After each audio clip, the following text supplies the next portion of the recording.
Welcome back to part 4 of New Super Mario Bros. DS.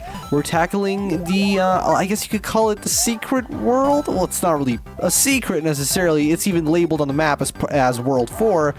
But, you know, you have to access it specifically by going into that one level, the castle with the mini mushroom, you know?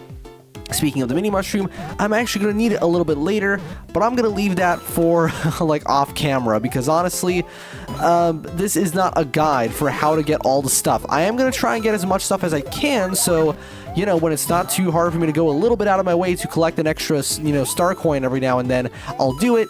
But I'm not necessarily going to show it. I might like point it out in the level and be like, look, this is where you have to come back with the thing to do the thing better so you can win.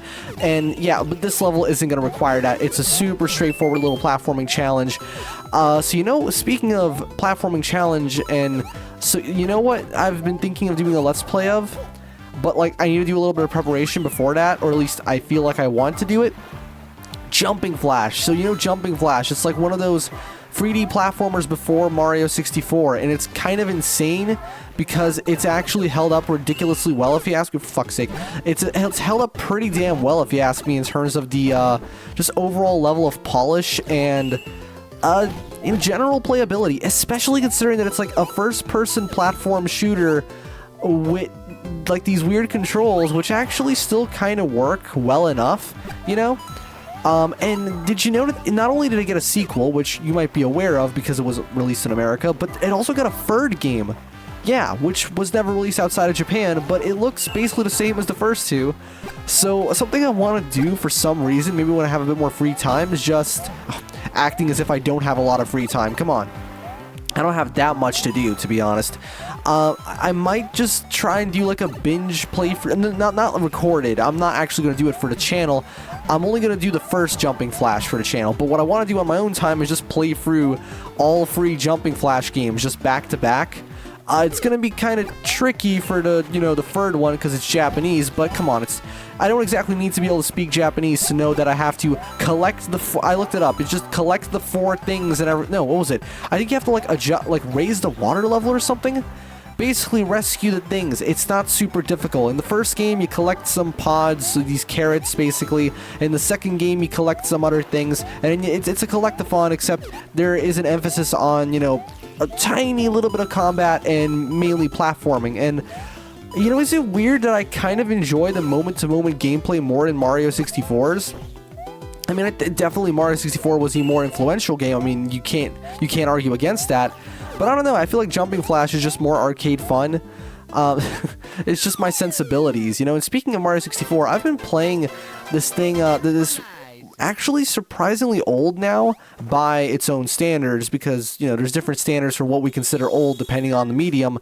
Like how a song that's like 25 years old still isn't that old, whereas a game that's kind of older, it's whatever. Basically, it's this ROM hack called, also I'm not going to bother with the alternate ending for this stage because it only leads to a Toad house. I don't really care about that, to be honest. It's this ROM hack called Super Mario 64 Star Road, and it came out in like 2011, which, you know, it's not, I wouldn't call it retro or old or whatever in the grander scheme of video games. But in the context of the modding scene and the ROM hacking scene, which is not quite as, you know, it's relatively recent. It started around the mid-2000s, or at least when it comes to Mario 64. It really depends on the game and the series and everything. I mean, like Sonic Roboblast 2, which is actually a Doom mod. I'm not even kidding. That started development in like the year 2000, I think. It's insane how far back that game goes. Alright, that's number 2. But yeah, so it's kind of, I guess, old for the standards of that medium in my head, you know what I mean? Like for example, what else? 2011. Was Gears of War free? I'm trying not to say a Sonic game because I just want to say Sonic Generations because obviously. But yeah, but that game doesn't feel old in my head, you know. And I guess Sonic Team would agree because they just straight up, I mean, Sega, they would just re-released it basically unchanged because I mean, what do you change about it? You know, it's great. But oh.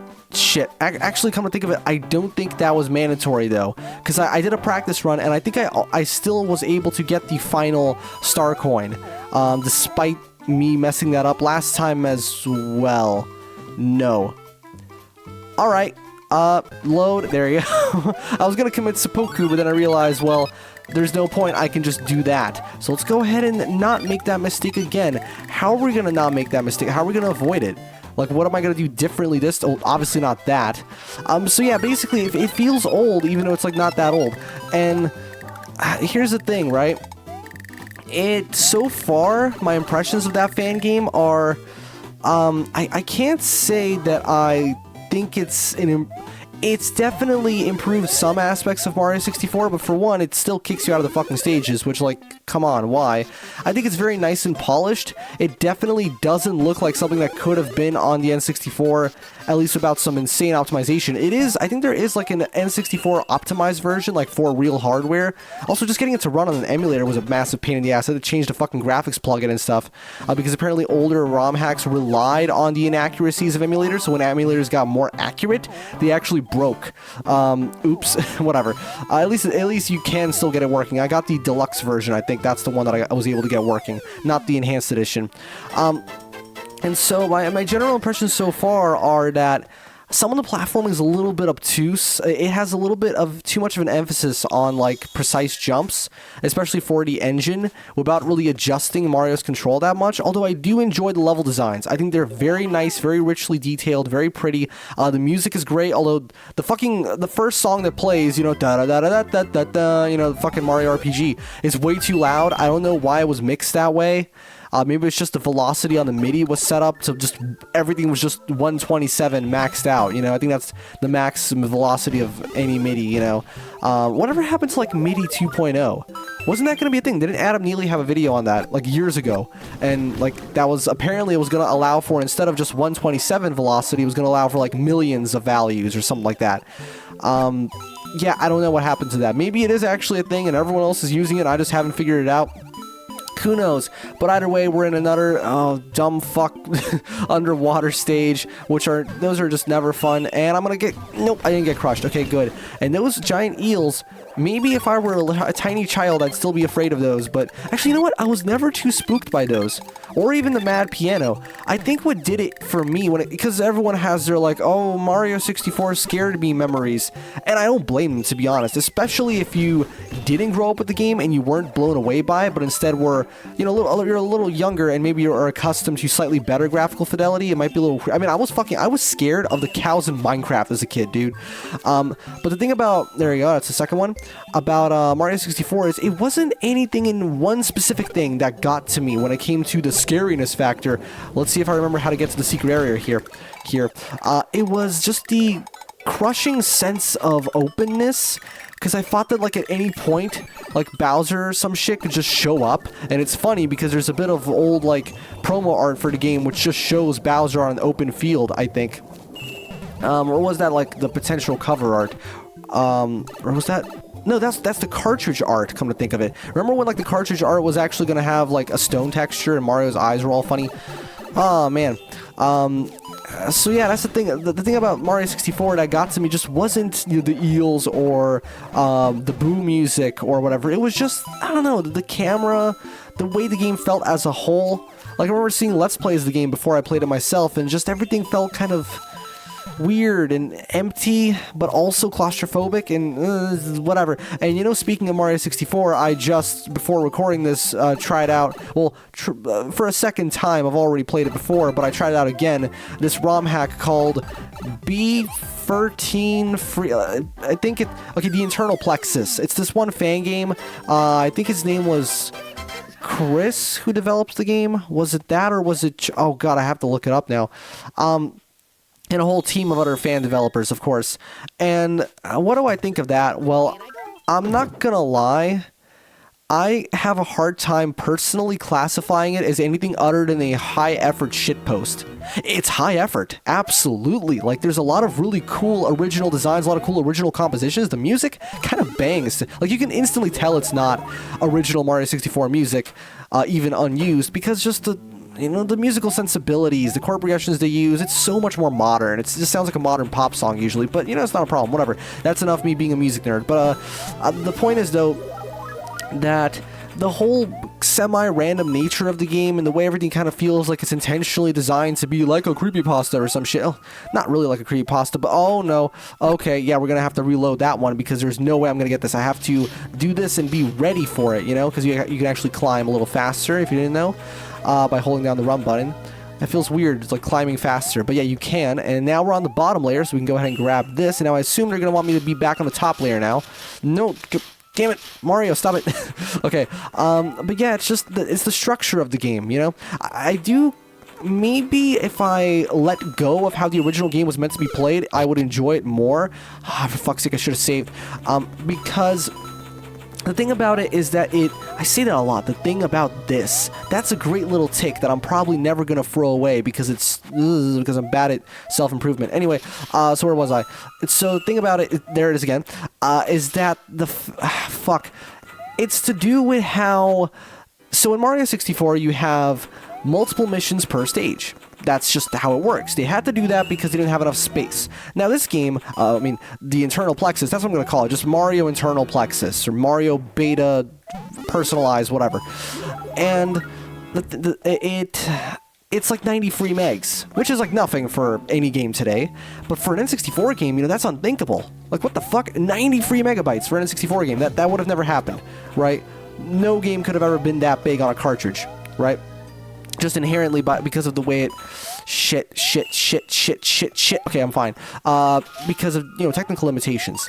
Unless the disk drive worked out, but that never happened outside of Japan. Oops. So yeah, and so it has all these levels, right? And each level only has like 1 or 2 missions, from what I can tell. It only has like 1, maybe 2. You know, specifically placed stars, and then like some red coins. Maybe you can get 100. No, I bet you can't get 100 coins because your coin counter doesn't reset upon leaving the level. So it's just kind of a constant counter. And so basically the game has a more traditional Mario sort of structure. We just go ahead and do a bunch of levels, but the problem is none of the levels really feel fleshed out, and you can tell that, especially the ones that were borrowed from the original Mario 64, that the design was not intended for that. And there's a bunch of custom levels in the game too. Some of which are taken from some other content creators' custom maps and such. It's like a compilation, basically, of just popular, you know, video game internet culture, you know? And, you know, I've always been kind of mixed on that. Like, do I feel good about the fact that there's games like that? But come on, how many fucking games from the 90s have references to the Terminator? Or, like, will just be a giant movie reference? Or, you know, the million movie tie-in games or whatever. That's popular culture. There's literally a fucking Motley Crue pinball game. You know, that's the definition of pop culture, you know? Just like these, like, popular artists of the time. Wasn't there also a Kiss one? I'm not sure. But the point is, it's not like something new. It's just a different form of the same thing that's already existed for a long time, you know, popular culture, right? Like how everything in the early 2000s was Matrix. Everything. Without no exception, every single game ever has something to do with the Matrix at that point. It's just, it was such a huge cultural thing. It was just like, yep. Sunglasses, dude, slow motion, guns, you know, Keanu Reeves, all that stuff. Hold on, is there anything? That looks like a trap. That was actually a trap. Okay, now we know. But still, so I'm not like against the idea of that kind of game. It would be very outdated concept to think like, oh, we shouldn't have games based on such internet phenomenon. Like, no, why not? You know, it's fun as long as the game's fun. Thing is, I didn't find the experience very entertaining. Once the novelty wears off of like the whole, whoa, it's like pseudo random, but not. Damn it, I missed one. All right, we're coming back to that later. But it's like kind of random, but also not. And it has these moments where, like, when you die too many times, it sends you to this version of the castle where you only get one level to play, and it's like Whomp's Fortress, where it just says like objective, live, you know, and you have to get the fucking star. Except that when you then do that, it resets the level and it's all dark and you have a time limit. And I just don't really understand why it was designed like that. Oh god, am I missing anything else? Let me see. So I've got everything here. So I'm only missing that one coin. So I'm gonna come back to that one later. But now let's move ahead to the next stage. You enjoying my riveting commentary of New Super Mario Bros. DS? I'm totally talking about this. I don't know what else to talk about, to be honest, other than just things that I'm interested in currently. Oh wait, so this is the extra stage. Alright, so this one might be a little more challenging. Let's see. Oh no. Okay, fuck it. No, we're keeping it. I think I have to keep it. If I remember correctly from my practice playthrough, you have to keep this to be able to jump high enough to get certain star coins. So, let's do it. I mean... Oh, what the fuck? Where am I? Mario. Okay. Oh, he's still heavy enough, though, to push that thing. Nice. Let's see what we can do. We can just kind of... Oh, okay, nice. Check this out. Boing, you can just jump off them. That is the cool thing about the mini mushroom. It's a very much a... Oh, for fuck's sake. It's a risk v reward type system, you know? Where you're very vulnerable, but you can pull off some neat shit if you're good enough, right? Like how you can just... Oh, you can't stand on them. I thought you could, but you can stand on those. You can just jump off them without killing them, you know? And you can just jump really high. Let's see what else we can do here. I think if I swing... Even swinging takes a little longer because obviously Mario is lighter now. So, no, there's nothing over there. Am I gonna make it? No, I'm not gonna make it, so I'm gonna have to go back now and see what I can do. Oh, for fuck's sake. I think this was before I got the... Yeah, it was before I got the star coin, so now I have to go ahead and do it again. There it is, and kill myself, because that is always the thing that you do in the video game. And then let's try it again. Let's just... Look at that, just bounce on him. That's so fun. That is rewarding, I gotta admit. Even though the mini mushroom can be a bit of a handicap at times, I can totally understand why its inclusion, you know, and why it wasn't like cut like a lot of other things are cut in games. Also, I think last time I referenced a particular made up character for this game for, like, you know, for fuck's sake, from the internet again. It turns out it was called the Scrupulous Finger. That's what it was called. And it was like, you can't keep ignoring me, Mario. Funny thing is, though, there's genuinely an enemy in this game that is a finger that points at you. That's the weird thing. So it's like you actually have a little bit of ground to stand on with that compared to most of these creepypastas where it's like, oh, the Wario apparition or whatever. It's really weird how creepypasta culture has kind of changed over the years. Remember the days of fucking Jeff the Killer and Slender Man and shit like that? Right, and Sonic.exe, and now it's a lot more meta. When it's less about an individual character and more about just something from the game itself that, like, evolves and takes on a mind of its own. And I do find that fascinating. You know, it's an outlet of creativity, and I do appreciate it. It can be a little cringeworthy at times, but some of them are very, I don't know, entertaining to read, I guess. I can't say I'm really big into that culture, but still, hold on. I bet one of these can be traveled through, right? Right? No, not this one. Not, oh, yes! That's gotta be the one, right? Oh, come on. Did you guys even fucking try to put it in a creative spot? Just nom nom nom. There you go. And go back in. Even though there's obviously piranha plants there, but, you know, I guess that doesn't mean anything. And we're just gonna go back in, and now we have all of them. Nice. Which means I'm only gonna have to go back for one of those damn sprites, fucking star coins, collectibles, the MacGuffin. Well, it's not even a MacGuffin because you don't need it necessarily, but it's nice to have, you know. So I'll see you guys when I've collected that one that I was missing, and then I will I'll catch you back with the ghost house level. Yeah, I'll see you guys in a few seconds. Already collectible acquired, and now I'm gonna have to show you a collectible that I'm most likely gonna miss in this stage, because as I said, it requires the mini mushroom. At least I assume it does. Let's hope I'm not wrong like last time when I was like, oh, you need the mini mushroom. Then it turns out you didn't fucking need it. You just had to jump correctly, and it was just really dumb. But anyway, this particular level actually introduces a new type of ghost, which I don't even know if we've seen yet. I think you're supposed to ignore that, if I remember correctly. Let's go over here, and this is I don't think we've seen again. That's what I meant. This guy. The Big Boo. A big ghost, whatever. Basically, he sucks in air and then he deflates. And that's basically his whole gimmick. Now, I don't remember if I'm doing this correctly. I'm not gonna lie. Because obviously there's a coin that I'm missing already. And I know where it is. And I've gotten it before. It's just that now I'm not so sure. I wonder if maybe I should, like, not do practice playthroughs for this. Because this isn't such a heavily skill-based game like something like Mega Man, where it's like, I won't be able to make it through. No, I'll make it through, no problem. It's just I won't get all the collectibles. And maybe it's more exciting to watch me, like, try and figure it out in real... There it is, you see? Oh, man, you know what? Hold on. Let's just continue playing through the stage. See where this takes me. And I think I know where it's going to take me. I think it might take me to this area. Alright, so I think what you did in this area was you're supposed to use the mini mushrooms to then jump all the way up to that pipe, and then you can access a higher area, which you normally so here's the thing, right? There's this door here. Oh, there's the second one, right? So we've missed the first one, but that's okay. I can always go back to get it.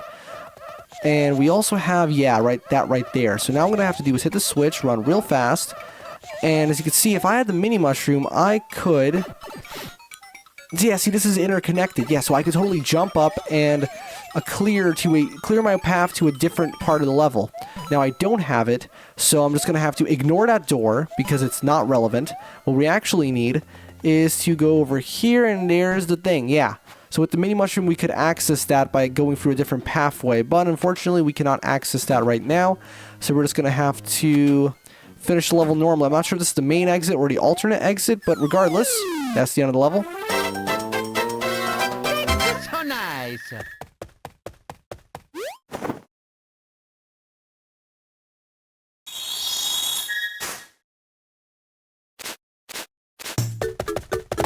Here I go. I'll go back later and collect the coins, but let's see what this will give me. Are you fucking kidding me? You know, I could have used that last stage game. Oh no. Here's the thing, right? It doesn't actually matter that I have this right now. That's a randomized pickup. It's not as if I need it. You know, that's the thing. So I think I might be able to just get myself a mushroom from here and not suffer any consequence for it. I don't think I need this at all. This entire level is based on the bombs. That's the gimmick here. You get the bombs and you throw them around the stage to... there you go. God, for fuck's sake. To access new areas, because there's these blocks which you simply cannot destroy on your own. So you're just going to have to sit there. Boom, do that. And this is basically the tutorial section. Is teaching you like, hey, look, guy, you can do this. So, even if you're not Big Mario, you can still break these blocks because you have the bombs. I think there might be something up there. I don't remember. How can I not remember? I just practiced this stage. And by just, I mean several hours ago, but you get the point. So, checkpoint. That's not good. Checkpoint, not a single coin collected yet. Oh no, that must mean I'm missing something. Hold on, let's backtrack a little bit. No, I don't think there's anything up here. You can't go through that pipe, by the way, and for some reason they stopped spawning. Wait a second. Look at those blocks down there. Are they just, like, for protection, or, like, are these... They might just be a bedrock layer, you know, like in Minecraft. Or... Oh yeah, they're a bedrock layer. They're not necessary. And there's also this section right here. I think I died when I went down there, though, so I'm not going to bother with it. Regardless, I mean, again, I can always go back and collect whatever I'm missing, because this isn't a walkthrough, this is just a playthrough. But I happen to be collecting a lot of stuff anyway, because... Oh, there you are. Fortunately, I'm Big Mario, so I can just do this, go like that, and please have enough range. Yes, they had enough range, so I can just go in, collect the second one, I'm assuming. Oh, it's the first one. Yay, I'm not missing anything. Good. I remember this one, though. This one was a real bitch to get. It required many a save states. So here's what you do. You... goddamn it. You trigger that guy right there to go off. And you have to hope that he's in the right spot. Is that the right spot? Well, we're going to find out. Because I have no idea if I'll be able to... No. No, that is not going to... No, that's not going to work out. So I'm going to have to do it again. So let's try that again. Maybe...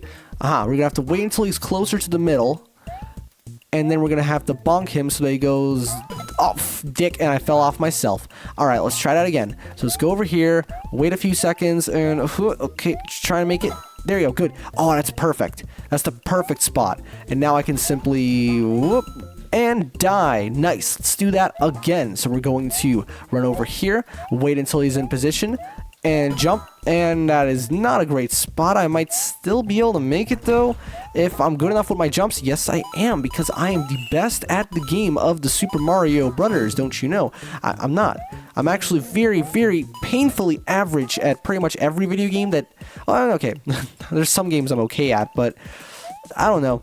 It's not really the kind of thing I've really cared to be great at. Well, no, I don't really understand when some people say, like, oh, I've never been super good at video games. And then not only do they showcase that they actually are pretty good, but, like, they've been playing them their whole lives. It's like, well, no, clearly you're much better than you think, most likely. It's because a lot of us compare ourselves to, like, you know, the big speedrun guys who are, like, really, really good. But, I mean, you should see, like, your average person who just doesn't understand games at all, you know? It's scary how things that are totally natural to us might seem foreign and unintuitive to someone else. And that's like such a nerdy thing to say. Hey, where am I? Okay, thank God. I thought I undid the second one. That's kind of a nerdy thing to say, but at the same time, I mean, it's true, right? And it goes for everything. Just like how, to me, trying to fucking program something in like a real programming language is like, what the fuck? And whereas like music, which a lot of people will describe as math, it kind of is, I guess. It's just second nature. It's just like, oh, okay, cool. And not like I've been doing it for a long time. I'm not a very experienced musician. It's just that I developed an interest in it a few years ago, and I was like, fuck it, let's learn it, and now I do it, you know? Oh, fuck, wrong way. Let's wait a little more. Come on. Because I'm pretty sure this is the secret spot. Throw Mario, you fucking idiot. God, it's nothing worse than when the character doesn't do what you want him to do, even though, like, you're telling them to do the thing that you want them to do, and then they don't do it anyway, and you fucking die and have to reload 2 seconds past because turns out that you're actually not that far away from where you just died, because it's a very short level, as you can see. The only thing that makes it kind of long is the fact that I'm doing this right now, this whole, like, trying to collect the thing, because I can guarantee you that is exactly where they've put the star coin, because why wouldn't they put it there? It's a very, you know, put it there kind of spot. Look, drop the fucking bomb, Mario. There you go. Finally, Jesus. And boom, go in there, and hopefully we will be on. Yep, there it is. Just don't mess up our chances here. Don't waste any of these bombs. I mean, we're gonna waste them, but we're not gonna waste them. You know what I mean? Oh no. Wait, we've already wasted quite a few, but it's okay. We can definitely make up for that. Just get over here, grab this one, throw them over there. Fuck. Alright, cool. Don't make those kind of sounds because your microphone does not enjoy that. Let's try it again. I really gotta get used to, like, the range of sounds that my mic can make when I'm speaking freeform. Because obviously when I'm doing a scripted video, I'm very careful with the sounds that I pick either way because it's scripted. Everything is very pre-planned out. This is not scripted. It's just kind of loose, just kind of happening, whatever's happening. And so I have to be careful not to make certain noises, which my microphone doesn't enjoy, and are basically impossible to remove in post. If anyone tells you, like, oh, we'll just fix it in post, they're fucking lying. You can't. There's some things that just can't be removed unless you completely remove the sound, which will kind of defeat the point, right? I mean, you have no idea how long... I mean, there are some things you could, like, minimize. Like, you have no idea how long I would usually spend removing plosives. Every time I say anything with the letter P, I would just go ahead and fucking cut it out. I'm not going to do it for this, obviously. And there are some things you can do with the EQ to kind of make it almost automatic, but not really... Whatever, enough fucking tech gibberish. Point is, we beat the level. And I think the next level is not a Bowser level. We have another normal level. So before we go to the castle, I'm going to, and if you're wondering, that sound, if you heard it, was my freaking wrist cracking because I'm an old man. We're going to go ahead and do this level. And then I'm going to go back off camera, collect the shit I missed, and then we're going to finish up the world, and that'll be the end of this episode. How long have I been recording? 10 minutes? Except, wait, 10 minutes, but that's like on this recording, because I'm pretty sure I left you guys hanging for a little bit. I mean, I'm going to edit that out, of course. And we have Dory again. I forgot to mention, this is Dory from, I guess from Mario 64. Although most people will probably recognize this particular design from Mario 64 DS, because I'm pretty sure that's the one that gave her that slightly different... No, wait.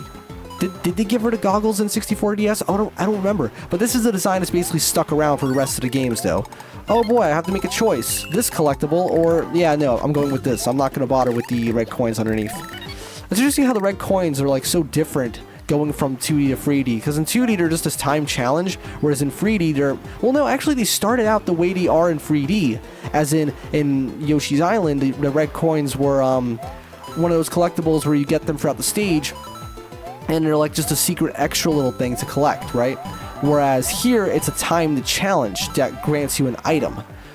So in reality, the 3D games are more faithful to the origins of the red coin, if that makes sense, because they're just a permanent collectible. Well, not permanent, but it's for that particular session, and you would get a star for it, for example. I don't fucking know what else to do. It's just, the soundtrack in this game it's weird because I don't consider any of it to be all that musically engaging, and yet it's like absolutely iconic. That's the thing about Mario music. It's like almost none of it is the kind of thing that I would like absolutely fucking bang my head to like with Sonic music, but at the same time, it's all fantastic music. Like, you can't really deny that, Such strong, memorable melodies and hooks and just pieces that just sound great. Oh, okay, this is the tricky bit, so you gotta get that and fucking go for it. And it's not that tricky at all, to be honest. And I'm pretty sure this is where you collect the thing, right? Yes, it is. Hell yeah, let's get that. And there's no alternate exit, I don't think. I'm getting 1-up, which is something that we totally need at 42, not to mention that I kind of sort of don't need 1-ups because I can just do this. So, outdated concepts such as lives, and for some reason Mario Wonder kind of sort of still has lives. I don't know what's up with that, but anyway, we've finally beaten this stage, so now I'm gonna basically... Oh, it's the classic one.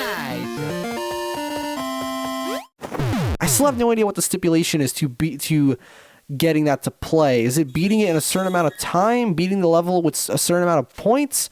I have no idea, but regardless, I'm just gonna cut real quick because I'm gonna go get the missing collectibles, and we're gonna meet you guys with the final Bowser level with the fucking castle. We don't really fight Bowser that often in this game, but yeah, I'll see you guys in a few seconds.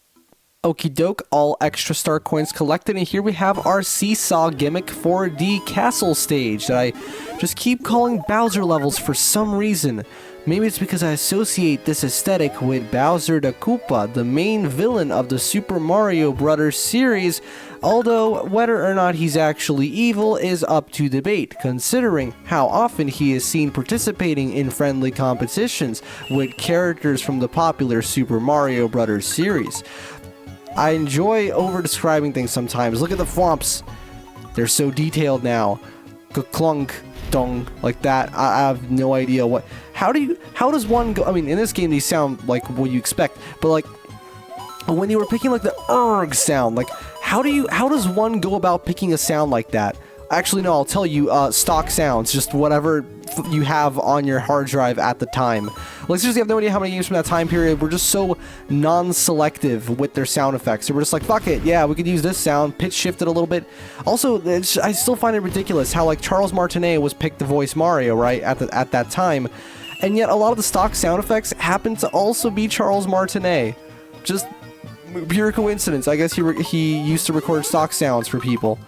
That's just so fucking crazy to me. It's just like, imagine recording a bunch of shit and like you get hired and it's like, oh hey, I know these sounds. I recorded them too.